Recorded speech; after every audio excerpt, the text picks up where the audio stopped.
My mission is simple, to make you money. I'm here to level the playing field for all investors. There's always a bull market somewhere, and I promise to help you find it. Mad Money starts now. Hey, I'm Cramer. Welcome to Mad Money. Welcome to Cramerica. I'll be my friends, just trying to make a little money. My job, not to entertain, but to educate, teach, context. Call me, 1-800-743-CNBC. Tweet me, Jim Cramer. Rumor, innuendo, intrigue. These are the stuff of great novels, of fabulous miniseries, riveting plays. And now they're the stuff of the stock market. Yes, this tape has it all, doesn't it? As the White House throws so much at you at all hours of the day. We have press conferences, true social posts, offhanded statements that move trillions of dollars in and out of bonds, of currencies, of gold, of crypto. We've got contradictions galore, denouements all over the place. Except this isn't an 8-part blockbuster. It's our money.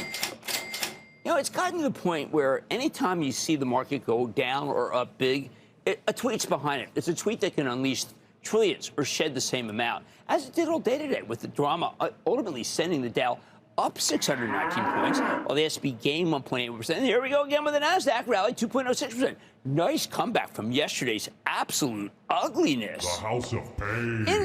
Is the market trying to find a Liberation Day bottom? That's what I was thinking about today. You know, kind of moment when stocks stop cascading because we know finally all the bad is in.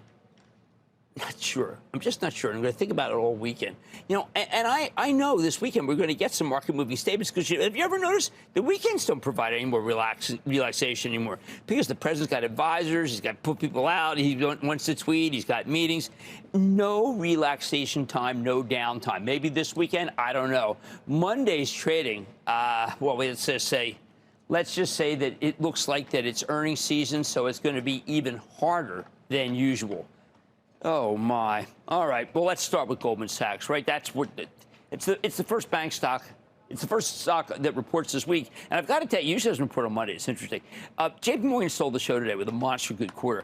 Wells Fargo was too run-of-the-mill. That one hurt me for my travels. I don't know. Look, you should look at your bulletin. It's really important that we put out. Morgan Stanley, better. Goldman's by far the most controversial. Why? Because as an investment bank, its business can be pretty episodic. I think Goldman can do it because Goldman's a change firm. One that's no longer gripped by the picaresque tradition of Wall Street. I bet CEO David Solomon can deliver on the top and bottom lines. And the top because of trading, that used to be their forte, and the bottom because of rationalization of the bank's table of employment. Basically, they can beat the numbers by firing a bunch of people, which they've been doing. It's smart to do that. We're in a different market. Tuesday, we hear from two more big banks. And by this time, I got to tell you, when we see the numbers from Bank of America and Citigroup, our eyes are going to glaze over. They shouldn't, but they will. I think the Bank of America will be the usual fine self, and Citigroup's gotten so loved that it's probably going to roar no matter what is said, such as the admiration for CEO Jane Fraser, and she certainly earned it. The drug stocks have been having a huge conundrum, right? I mean, they have to dance to the tune of a new FDA, which falls under the purview of a different kind of guy, RFK Jr., at Health and Human Services. He's not exactly pharma-friendly. Meanwhile, they're supposed to be manufacturing all their drugs here, or else they'll be hit with big tariffs. Vaccines are no-nos, at least allegedly. Monkeys are not to be used for testing anymore. It should be used, AI should be used. And in the case of Johnson & Johnson, reports Tuesday morning, we get an update on the firm's legal strategy against those suing the company for cancer that was allegedly caused by J&J's baby talc powder. This stock has been stuck in a range forever. It's a wide one, but at least it's not in a perpetual downturn like some of the other pharma companies. I think it could reverse course and break out as long as we get some big news on any new drug. And by the way, it has a lot of great drug franchises, more than almost every other one. After the close, we get to hear J.B. Hunt talk about how the freight recession continues. Now, these guys are their own worst enemies. I'm on their call all the time. I mean, they are, like, so downbeat. It's incredible. It's like they're down on themselves. I want to send them, I don't know, the Michelin Man down there, give them a couple of laughs. They need some help. Please be more upbeat. Wednesday morning, Robert Ford from Abbott Labs will tell his usual terrific story about the company's strong franchises while having to mention the special baby formula lawsuits that have hurt the stock's valuation for such a long time. It was 14 points higher not that long ago during that ridiculous rotation when I told you I had to sell some. These stocks are now all the way back down. That rotation was horrendous, and I still like to find out what firms did that because they should be kept away from anybody's money. ASML Holdings, that's a Dutch company, It's a crucial semiconductor capital equipment business. It also reports, and I fear that it will miss, as it did last time, causing all the high-end semiconductor stocks to roll over. And by the way, AMAT was up big today. That would be go down big if ASML misses. Talk about opaque. I don't even know if these guys know how they're doing right now. It is such a complicated company. We've also got retail sales. Now, I keep hearing that sales were weak and that this month's been strong because of demand being pulled through ahead of the tariffs. But I don't know. I looked at Walmart, Amazon, and Costco, and their businesses were all really strong in the month of March. I bet the retail number is strong, too, and the long-term interest rates might even go higher than they did this week. This week, I should have pointed out that interest rates went up so much this week that it really disturbed a lot of the trading. A few minutes after 2 a.m. on Thursday, we get to listen to Taiwan Semiconductor talk. Now, lots of people think that this call has become a proxy for NVIDIA, which is this is NVIDIA's foundry. If it's strong, NVIDIA flies. Now, that linkage is now antediluvian, and it hasn't held up under close scrutiny in the last couple of quarters. Well, I'm going to listen, but this time only for the color on the entire semiconductor space, not as a one-for-one for NVIDIA. How about a gimme? I think this company is the only gimme that I see this week. This is as close to one as you're going to find.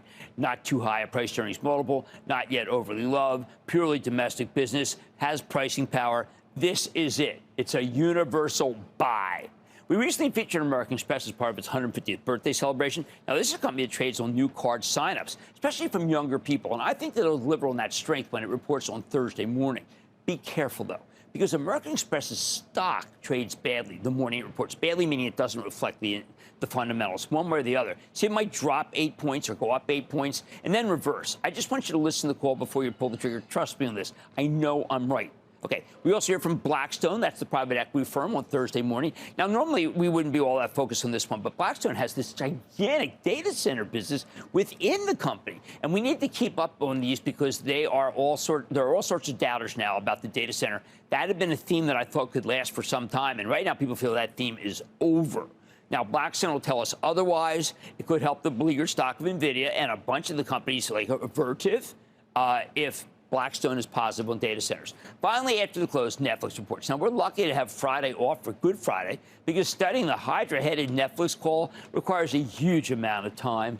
I always leave a lot of time for it. See, each time it reports, management talks about the rollout of its ad-supported subscription tiers, and the darn ad business is incredibly lucrative. It is what still draws me to the stock. There was a time when the Netflix quarterly conference call was the most exciting thing that happens to us in this business. But the bottom line, that was before the election. These days, nothing coming out of Netflix can possibly keep up with the endless drama from the White House. Krish in Pennsylvania. Krish. Hello? Yeah, you're up, Krish. Yeah. Regarding Novo Nordisk, Novo Nordisk has been doing well. Last year, 2024, it went up to 140, but it came down to 80, and now it is trading at 64. Is it a good buy? I do. I finally got down. It got low enough when it hit 3.6% yield. It was low enough. Apparently, they're doing exactly what President Trump wants. I am a buyer at this point in Novo Nordisk, although, of course, I do like Eli Lilly more. But this stock has come down enough. How about we go to Bill, Massachusetts? Bill. Booyah, Jimbo. All right, Bill, what's happening? How are you? I needed your take on DuPont. Can you tell me what you think of DuPont? Yeah, okay, so DuPont, I'm actually going to write a piece about this. It's really interesting you mentioned this. DuPont is, and this is from my, we have a club meeting this week. DuPont's a good example of what happened in this market. They have one division, very, very small, that got investigated by the Chinese. That caused the stock to lose about a quarter of its value. It has not bounced back, even though the division is very small. Why? Because people believe that China is toxic. I can't. Jeff Boxer going back and forth. We so much want to tell people to buy it, but who knows what the Chinese are going to do next if we keep at them and they keep at us. Let's go to Mike in Illinois. Mike, my bike. Hey, Cramer. Thank you for everything you've been doing. I've been accumulating positions in a balanced portfolio since February of 23. And specifically, this one stock I'm in, I started buying May of last year, up about 55% in it. Been following your rules about selling every 20%, 7 to 10, but I think it's at 7.5 to 10%. I sold at 20% and 40%. I'm wondering if I should buy more, sell some, maybe get out totally, or hold, and that's AEM, Agnico Mines. No, hold the rest. You've done the trimming. You've taken off enough profits. This is a remarkable company. We had them on, and I don't think it's done. I know it seems like a blow-off rally, but you've already taken some off. If you hadn't, I would tell you to take some off, but you've already done that. You've been disciplined. You have the luxury of letting the rest run. Let's go to Mark in Florida, please. Mark. Hi, Jim. Thank you for taking my call. Of course. The semiconductor stock I'm calling about has been chopped in half so far this year, down from the 110s down to the low 50s. I realize the SOX is down 20% and the SMH is down 17%, but Marvell Technology down 50% is by far the worst performing chip stock. It's unbelievable. And Matt Murphy is so fabulous. He bought a lot of stock actually higher. They are doing everything right, but you know what? They are up against some very good competition, and people feel that there's always going to be some Taiwanese company that's going to come in and eviscerate. It is now getting no credit for anything it's done in the data center. I think Marvell Tech is a buy. All right, listen, guys, we have to play with the hand we've been dealt. And for us next week, that means earnings season on top of all the drama from the White House. Likely one, let's just say, it's going to be another really hard week. How about that? On Mad Money tonight, as inflation fears rise and tariffs cause price uncertainty, which companies could weather the storm in the eye of the consumer? I'm talking to the CEO of data company 100X to learn more. Then, ahead of the Masters tournament this week, I'm teeing up a couple of golf-related stocks. See if they can bring you any green on the greens. And as we come off one of the most volatile weeks for markets we've seen ever, I'm turning the phone lines over to you and dissecting your portfolios in another round of Am I Diversified. So stay with Cramer.